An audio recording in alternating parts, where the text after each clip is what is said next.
বন্ধুরা, আপনারা অনেকে আছেন যাদের মোবাইলের ব্যাটারি চার্জ তাড়াতাড়ি চলে যায়। আবার অনেকের ক্ষেত্রে হয়ে থাকে আপনারা ঘুমানোর সময় আপনাদের মোবাইলের চার্জ থাকে 80% বা 90%, কিন্তু ঘুম থেকে উঠে দেখতে পান আপনাদের মোবাইলের ব্যাটারির চার্জ অর্ধেক এমনি চলে গেছে।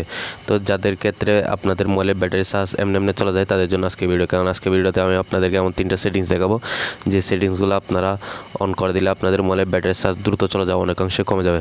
তো বন্ধুরা চলুন সেটিংসগুলো কীভাবে করবেন চলুন সেটি দেখে নেওয়া যাক। মূল ভিডিও শুরু করার আগে আপনাদের ছোট্ট একটা রিকোয়েস্ট, আপনি যদি চ্যানেল নতুন হয়ে থাকেন তাহলে অবশ্যই সাবস্ক্রাইব করবেন, এবং যারা অলরেডি সাবস্ক্রাইব করেছেন তাদের অসংখ্য ধন্যবাদ। তো বন্ধুরা চলুন কথা না বাড়িয়ে মূল ভিডিও শুরু করা যাক।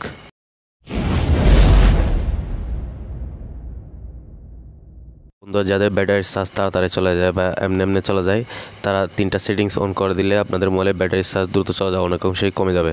সেটিংসগুলো করার জন্য আপনারা আপনাদের মোবাইলের সেটিংস অপশনটাতে চলে আসবেন। আসার পর এখানে আপনারা কী করবেন, ব্যাটারি অপশনটা খুঁজে বের করবেন, তারপর সেখানে ক্লিক করবেন। ক্লিক করার পর এখানে পাওয়ার সেভিং মোড নামে যে একটা অপশন আছে সেটাতে আপনারা ক্লিক করবেন। ক্লিক করার পর নিচে যে 2টা অপশন দেখতে পাচ্ছেন টার্ন অফ অটোমেটিকলি, এটা আপনারা অন করে দিবেন।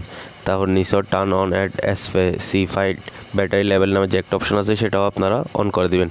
এই 2টা সেটিংস অন করে দিলে আপনাদের মোবাইলের ব্যাটারির চার্জ অনেকাংশে সেভ হয়ে যাবে। আর এই 2টা সেটিংস করার পর আপনাদের মোবাইলের ব্যাটারির চার্জ যদি সেভ না হয় তাহলে আপনারা কী করবেন, ওভারে পাওয়ার সেভিং মোড নামে যে একটা অপশন দেখতে পাচ্ছেন সেটা আপনারা অন করে দিবেন। সেটা অন করে দিলে আপনাদের মোবাইলের ব্যাটারির চার্জ সেভ হয়ে যাবে। আশা করি এভাবে আপনারা আপনাদের মোবাইলের ব্যাটারির চার্জ দ্রুত চলে যাওয়া অনেকাংশে কমিয়ে আনতে পারবেন। আশা করি ভিডিওটা বুঝতে পারছেন। ভিডিও ভালো লাগলে অবশ্যই লাইক করুন, শেয়ার করুন, পাশে থাকবেন। চ্যানেল নতুন হয়ে থাকলে অবশ্যই সাবস্ক্রাইব করবেন। ধন্যবাদ সবাইকে, আল্লাহ হাফেজ।